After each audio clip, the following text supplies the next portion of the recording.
नमस्कार। अथ चतुर्थ मंडल अष्टचत्वारिंशत्तमस्य सूक्तस्य वामदेव ऋषिः वायुर्देवता। अब चतुर्थ मंडल के 48वें सूक्त का प्रारंभ है।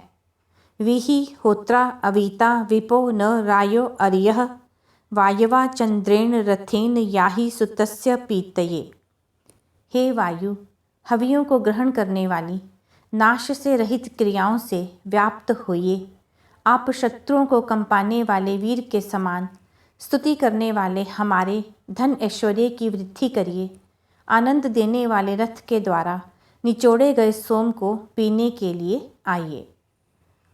निर्युवाणो अशस्तिः नियुक्तवान इंद्र सारथिः वायवा चंद्रेण रथेन याहि सुतस्य पीतये। हे वायु, जिसका वर्णन न किया जा सके, ऐसे तारुण्य से संपन्न वेगवान अश्वों को नियमित करते हुए, इंद्र का साथ करते हुए अपने तेजस्वी रथ से सोमपान के लिए आइए। वायु प्राण है, उसका रथ शरीर है। उस शरीर में वह इन इंद्रियों रूपी अश्वों को संयुक्त करता है। तदंतर इस शरीर रूपी रथ में स्थित हो वह प्राण इंद्र अर्थात आत्मा के साथ संयुक्त होता है और उससे सोम अर्थात अमृत तत्व का पान करता है। अनु कृष्णे वसुधिति ये माते विश्वपेशसा वायवा चंद्रेण रथेन याहि सुतस्य पीतये। हे वायु, आकर्षण शक्ति से युक्त, धनु को धारण करने वाली, अनेक रूपों वाली ये ध्यावा पृथ्वी आपका ही अनुसरण करती है। इसी प्राण से ही इन लोकों में जीवन शक्ति रहती है। आप सोम के समान आनंद देने वाली क्रियाओं को ग्रहण करने के लिए सुखकारी रथ से आइए।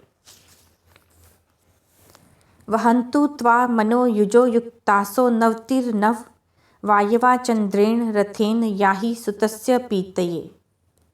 हे वायु, आपको मन से संयुक्त रहने वाले रथ में जुते हुए 99 अश्व ले आएं।